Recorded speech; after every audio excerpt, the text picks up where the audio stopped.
প্রিয় মুসল্লিবৃন্দ, সর্বপ্রথম প্রশংসা সেই মহান আল্লাহ তাবারক ওয়া তাআলার, যিনি 7 খণ্ড আসমান ও 7 খণ্ড জমিনের যিনি মালিক।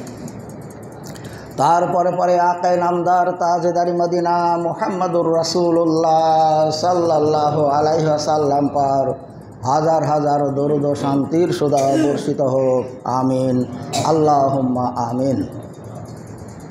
আমি আপনাদের সম্মুখে সূরা বাকারার 185 নম্বর আয়াতের শেষাংশ পাঠ করেছি। সেই আয়াতকেই সামনে রেখে সংক্ষিপ্ত আলোচনা হবে ইনশাআল্লাহ। আজকের আলোচনার বিষয় খুব টুকরো টুকরো, মানে বিস্তারিত আলোচনার সুযোগ আর হবে না। সেই জন্য সংক্ষেপে সংক্ষেপে কয়েকটা বিষয়ের উপরে আলোকপাত করা হবে। 2024 সালের রমজান মাসের এটাই হলো শেষ জুমা। তো এই জুমাতে যে লাইলাতুল কাদার আমরা জাগি, তার জাগার কিছুটা আন্দাজ আল্লাহ তাআলার বাণী থেকে পাওয়া যায়। সেই বিষয়টা সংক্ষেপে একটু আলোচনা হবে। তারপরে সামনে ঈদ, ঈদের আগে আর জুমা নাই, এটাই শেষ জুমা। ঈদে আমাদের কি করণীয়, সেই সব বিষয়গুলো নিয়ে একটু আলোচনা হবে। তারপরে 1 মাস রোজা রাখার সঙ্গে সঙ্গে শেষের দিকে যে ফিতরা দেওয়ার ব্যাপারটা আছে, এই ফিতরা সম্পর্কে সংক্ষিপ্ত আলোচনা হবে ইনশাআল্লাহ। তো প্রথমেই আমরা যে লাইলাতুল কাদার রাত্রি জাগরণ করি বা করছি, অর্ধেক হয়ে গেছে। তো আল্লাহ তাআলা এখানে কিছু ইঙ্গিত দিয়েছেন। আমাদের যে রাত্রি জাগরণের ধরন, আল্লাহ রাসূল যেটা বলেছেন সেটা হলো, তোমরা রমজান মাসের শেষ 10 দিনের বিজোড় রাত্রিগুলাতে লাইলাতুল কাদরের সন্ধান করো। তো এই বিজোড় রাত্রির আমরা যেগুলো সাধারণত করি, যে ঈশার পর থেকে জাগতে জাগতে রাত 12টা, 11টা, 12টা, 12:30, 1টা পর্যন্ত ক্লান্ত হয়ে তারপরে সব ঘুমিয়ে যায়। অনেকেই যৌথভাবে জাগতে জাগতে কিছু ওয়াজ নসিহত হয়, হতে হতে রাত 12টা, 1টা পর্যন্ত সব ক্লান্ত হয়ে ঘুমিয়ে পড়ে। তো এই যে 12টা, 1টা পর্যন্ত ক্লান্ত হয়ে ঘুমিয়ে যাচ্ছে, এটা জাগরণটা খুব ফলপ্রসূ হচ্ছে না। আল্লাহ তাআলা আল্লাহর নবীকে লক্ষ্য করে বলছেন, আন্না রাব্বাকা ইয়ালামু আন তাকুমা মিন আদনা মিন সুলুসাই লাইলে ওয়া নিসফাহু ওয়া সুলুসাহু। আল্লাহ তাআলা আল্লাহর রাসূলকে বলছেন সূরা মুজাম্মিলের 20 নম্বর আয়াতে, তোমার রব জানেন যে তুমি রাত্রির 3 ভাগের 2 ভাগ তুমি জেগে জাগো, 3 ভাগের 2 ভাগ তুমি কিয়াম করো, কখনো নিসফাহু অর্ধেক রাত তুমি জাগো, আবার কখনো সুলুসাহু 3 ভাগের 1 ভাগ তুমি কিয়াম করো। এ আল্লাহ রাসূল যা করেন আল্লাহ তাআলা তা জানেন, তার ইঙ্গিত দিলেন। সূরা কাদারে এসে আল্লাহ তাআলা বলছেন, ওয়া তানাজ্জালুল মালায়েকাতু ওয়ার রূহ, এই কাদারের রাতে অসংখ্য ফেরেশতা এবং জিবরাইল আলাইহিস সালাতু ওয়াস সালাম সহ পৃথিবীতে নেমে আসে।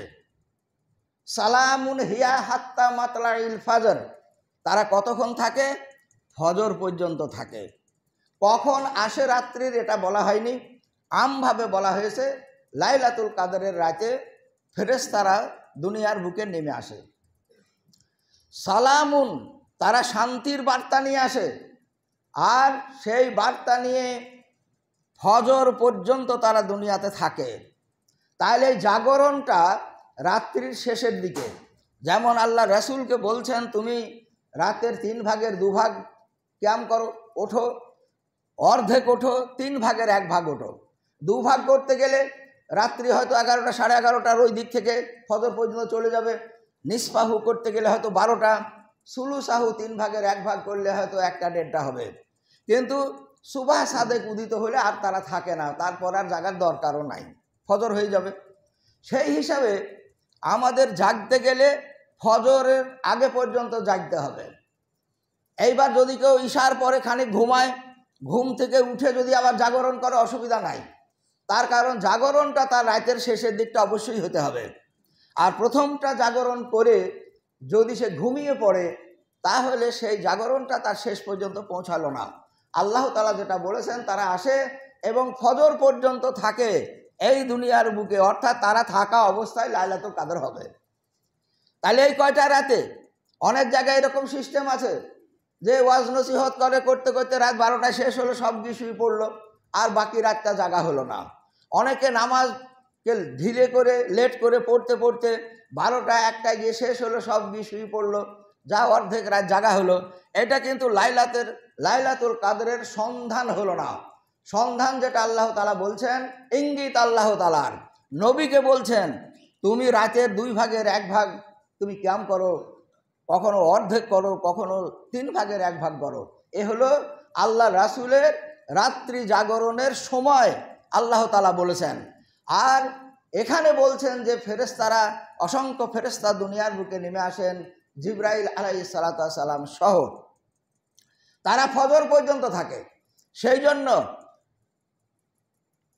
লাইলাতুল কাদরের সন্ধান শুধু জেগে থাকলে হবে না, জেগে জেগে গল্প করলাম, বসে আছি, এইভাবে নয়। আল্লাহ রাসূলের ধরন দেখতে হবে, সাহাবাদের ধরন দেখতে হবে। আল্লাহ রাসূল বলছেন তার সন্ধান হলো আল্লাহ তাআলার প্রতি দৃঢ় বিশ্বাস রেখে তোমাদেরকে নফল নামাজ, তাহাজ্জুদের নামাজ যারা এগুলা জাগরণ করে তাদের অবশ্যই পড়া উচিত। বড় লম্বা সময় কেটে যাবে। তসবিহ, তেলাওয়াত, সুবহানাল্লাহ, আলহামদুলিল্লাহ, লা ইলাহা ইল্লাল্লাহ, এইগুলো যতবার পড়বেন। তারপরে ইস্তেগফার, নিজের জীবনের যত গুনাহ পাপ আছে সেগুলোকে সামনে রেখে আপনাকে ইস্তেগফার করতে হবে আল্লাহর কাছে। হযরত আয়েশা রাদিয়াল্লাহু তাআলা আনহা একদিন আল্লাহ রাসূলকে বলছেন, জিজ্ঞাসা করছেন, হে আল্লাহ রাসূল, আমরা যদি লাইলাতুল কাদর পাই তখন আমাদের করণীয় কি? আমরা কোন দোয়া পড়ব, কি বলবো? তো আল্লাহ রাসূল বললেন, তখন তোমরা বলবা আল্লাহুম্মা ইন্নাকা আফুবুন তুহিব্বুল আফওয়া ফাফু আন্নি। তার অর্থ হলো, আল্লাহ তুমি ক্ষমাশীল আর তুমি ক্ষমা করতে ভালোবাসো, তুমি আমাকে ক্ষমা করে দাও। তাহলে এইটুকু দোয়া, মানে ক্ষমা করা, যত পাপ জীবনে আছে সেইগুলো ক্ষমা করিয়ে নেওয়াটাই হলো মূল কাজ। যদি একজনের মানুষের জীবনের সমস্ত গুনাহ ক্ষমা হয়ে যায় তাহলে সে আখিরাতে যাবে নিষ্পাপ হয়ে, তার জন্য জান্নাত অনিবার্য। তাই লাইলাতুল কাদরের আল্লাহর রাসূলের শেখানো দোয়া হলো এটাই। আরবি না জানলে বাংলাতে আল্লাহর কাছে নিজস্ব সমস্ত গুনাহকে সামনে রেখে আল্লাহর কাছে ইস্তেগফার করতে হবে। ইস্তেগফারের পদ্ধতি হলো আস্তাগফিরুল্লাহ, আস্তাগফিরুল্লাহ, আল্লাহ তুমি আমাকে ক্ষমা করে দাও, এ বললে হবে না। তার দৃঢ়তা থাকতে হবে। আমি যে পাপগুলা করেছি সে পাপগুলা নিজের স্মরণে নিয়ে আসতে হবে। তারপরে দৃঢ় প্রতিজ্ঞ হতে হবে, এই পাপের সঙ্গে আমি আর কখনো জড়াবো না। তাই নিজের স্মৃতিচারণ সেগুলো কখনো করব না। আল্লাহর কাছে প্রতিশ্রুতি দিয়ে আল্লাহর কাছে ইস্তেগফার করলে আল্লাহ ক্ষমা করবেন।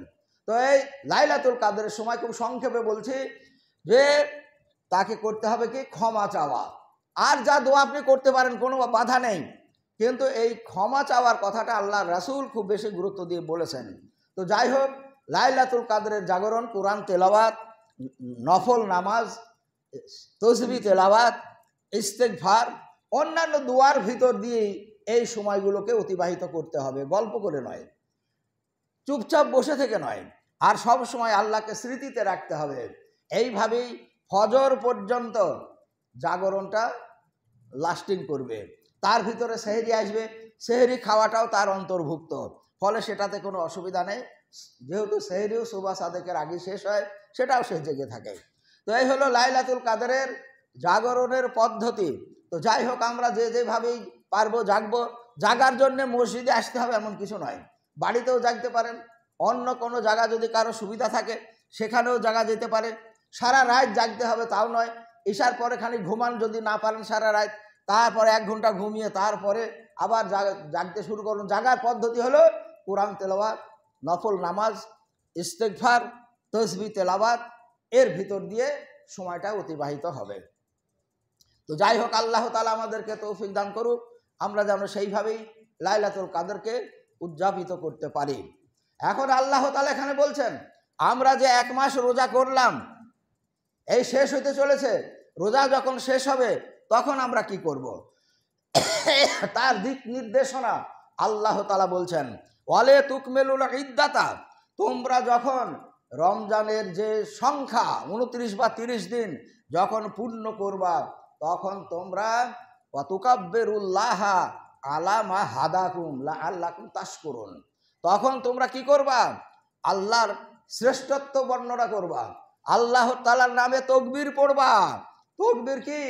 আল্লাহু আকবার, আল্লাহু আকবার, লা ইলাহা ইল্লাল্লাহু, আল্লাহু আকবার, আল্লাহু আকবার, ওয়ালিল্লাহিল হামদ। এটাকে আল্লাহ তাআলা বলেছেন তুকাব্বিরুল্লাহ। ঈদ যখন তোমাদের শেষ হলো, রোজা যখন শেষ হলো, ঈদের চাঁদ উদিত হলো, রমজান মাস শেষ হলো, তখন থেকেই তোমরা এই তাকবীর পড়ো। এই তাকবীর পাঠ করতে করতে ঈদগাহে যাবে, আবার ঈদগাহ থেকে ফিরে আসার সময় তো তাকবীর পড়তে পড়তে আসবে। এটাই হলো একমাত্র দোয়া। আর অন্যান্য দোয়া আপনি করতে পারেন, কিন্তু আল্লাহ তাআলা এখানে কোরআন মাজিদে যেটা বলেছেন, ওয়া তুকাব্বিরুল্লাহ, আল্লাহর নামে তোমরা শ্রেষ্ঠত্ব বর্ণনা করো, আল্লাহর নামে তাকবীর পড়ো। সেই তাকবীর হলো এটাই, আলামা হাদাকুম লাআল্লাকুম তাশকুরুন। আল্লাহ তাআলা যেভাবে তোমাদেরকে শিখিয়েছেন, আল্লাহ তাআলা যেভাবে তোমাদেরকে হিদায়াত দান করেছেন, আল্লাহ তাআলা যেভাবে তোমাদেরকে পথ প্রদর্শন করেছেন, সেই পথে তোমরা ঈদ উদযাপিত করো। ঈদ উপলক্ষে অনেক আনন্দ উৎসব হতে পারে, বিভিন্ন জায়গায় বিভিন্ন ধরনের হয়, কিন্তু শরীয়তে গর্হিত, শরীয়ত সমর্থিত নয় এই রকম উৎসব ঈদ উপলক্ষে করা যাবে না। তাহলে সারা মাস রোজা রাখা হলো, আর শরীয়ত অসমর্থিত উদযাপিত যদি আমরা করি কোনো উৎসব, তাহলে সেটা গুনাহ হবে। রোজা হলো গুনাহ মাফ করার জন্য, সারা মাস রোজা করেছি গুনাহ মাফের জন্য, আল্লাহ তাআলার নৈকট্য লাভের জন্যে, আল্লাহ তাআলার সন্তুষ্টি অর্জন করার লক্ষ্যে। কিন্তু যদি আমরা আবার ঈদের পরে পরেই ওই ধরনের উৎসবে যদি লিপ্ত হয়ে যাই, যা শরীয়ত সমর্থিত নয়, যা শরীয়তে গর্হিত, যেগুলো শরীয়ত মানে না, সেইগুলোকে কিন্তু করা যাবে না। এগুলো থেকে আমাদেরকে বেঁচে থাকতে হবে। যেহেতু আমরা এক মাস রোজা রাখলাম, রোজার প্রথমেই বলেছিলাম আল্লাহ তাআলা যা বলেছেন লাআল্লাকুম তাত্তাকুন, তোমরা এক মাস রোজা করবা, আর সেই রোজার ভিতর দিয়ে তোমরা পরহেজগার হতে পারবা, তোমরা দিনদার হতে পারবা, খোদা ভীরু হতে পারবা, আল্লাহ মুখী হতে পারবা, আখেরাত মুখী হতে পারবা। তার পরীক্ষা এই আমাদের ঈদের দিন থেকেই দিতে হবে, যে আমরা কতটা পরহেজগার হতে পারলাম, এই এক মাস রোজা রেখে কতটা দিনদার হতে পারলাম, কতটা পরহেজগার হতে পারলাম। এগুলোকে আমাদের ঈদের পরে আল্লাহর কাছে এগুলার পরীক্ষা হবে সমস্ত বান্দার। যে যেমন করেছেন, যে যেমন পারবেন, সেইভাবে পরীক্ষায় উত্তীর্ণ হতে হবে। রমজান মাস আমাদেরকে এই যে এক মাস আমরা চললাম, কি আমাদেরকে দিল, কি শিখালো, কি আমরা শিখলাম? আমরা অনেক কিছু শিখেছি অজান্তেই। যেমন আমাদের নিয়মানুবর্তিতা, একই টাইমে খাওয়া, একই টাইমে ইফতার, আর নামাজের টাইম হলে আর কোথাও দাঁড়াতে ইচ্ছা করে না, একই টাইমে নামাজ জামাত ধরতে হবে, আজান হয়ে গেল। এই যে তাড়না, ইমানি তাড়না, এই এক মাস আমাদেরকে তাড়িয়ে নিয়ে বেরিয়েছে। সব জায়গায় ঠিক টাইম মতো আমরা কাজগুলা করেছি। তাহলে সমস্ত কাজ টাইম মতো হতে হবে। এই টাইমের সময়ের নিয়মানুবর্তিতা আমরা এই রোজার ভিতর দিয়ে আমরা পেয়েছি। খাদ্যাভ্যাস, যে টাইমে আমরা খেয়েছি, ভোরে এবং রাতে যারা যেমন খেয়েছি, যাদের যেমন খাবার মানে শারীরিকভাবে সুস্থতা থাকবে সে মনে করেছে, ঠিক সেইভাবেই খাদ্য তারা গ্রহণ করেছে। সারা বছর মানুষের এটাই অভ্যাস হওয়া উচিত যে খাদ্য তার শরীরের জন্য উপযোগী, সে সেই ধরনের খাদ্য গ্রহণ করবে, যা আমরা রোজার মাসে করে এলাম। এই সমস্তগুলো আমাদের শারীরিক দিক থেকে, আমাদের ব্যক্তি জীবনে, চলাফেরার জীবনে, এইগুলো রোজা এক মাস রমজান আমাদেরকে দিয়ে গেল। এই অভ্যাসগুলো আমাদেরকে ঈদের পরে রাখতে হবে। তো যাই হোক, আমাদের এখন 11 মাস ধরে লাআল্লাকুম তাত্তাকুনের পরীক্ষা হবে। যারা পরীক্ষায় উত্তীর্ণ হতে পারবে, আগামী রমজান মাস আবার তাদের কাছে এসে যাবে। এই রমজানের পরে ঈদ, এই ঈদ শব্দের দুটো অর্থ। ঈদ একটা হলো, ঈদ প্রচলিত অর্থ হলো খুশি, আর আবিধানিক অর্থ হলো ঘুরে আসা, ফিরে আসা। ঈদ প্রতি বছর মানুষের জীবনে ঘুরে আসে, সেই জন্যে ঈদ, এই রোজার পরের উৎসবটাকে ঈদ বলা হয়।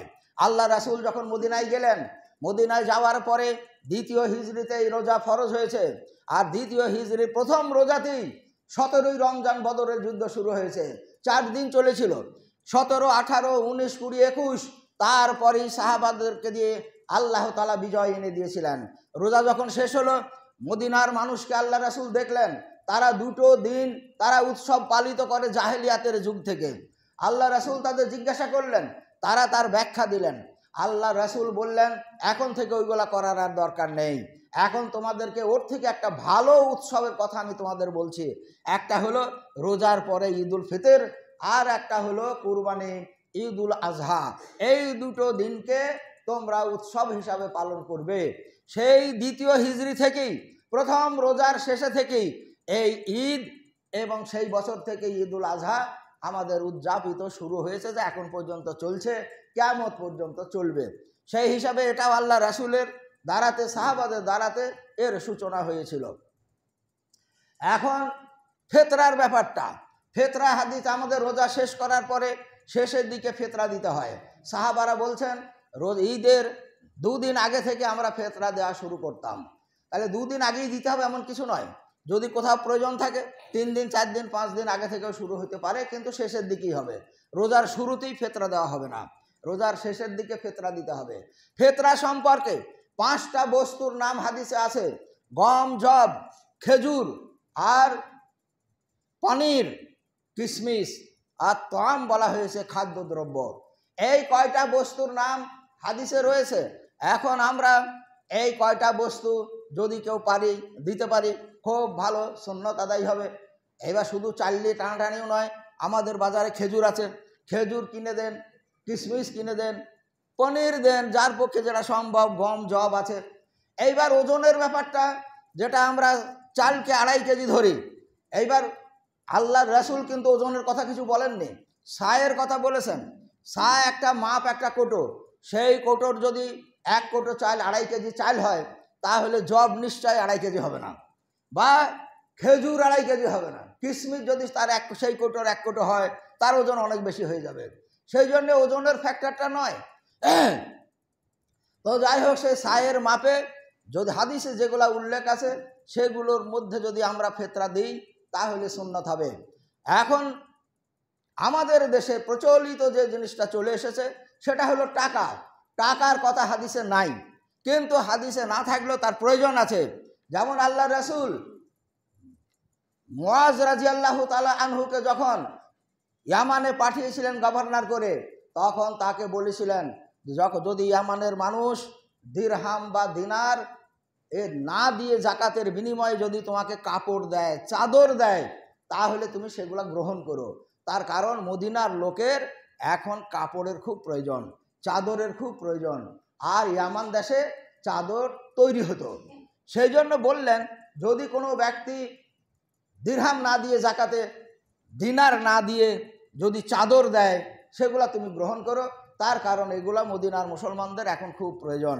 এই প্রয়োজনের কথা ভেবে আল্লাহর রাসূল মুআজ রাদিয়াল্লাহু তাআলা আনহুকে নির্দেশ করলেন, যদি কাপড় দেয় তাহলেও গ্রহণ করো, তার কারণ এগুলো এখন প্রয়োজন।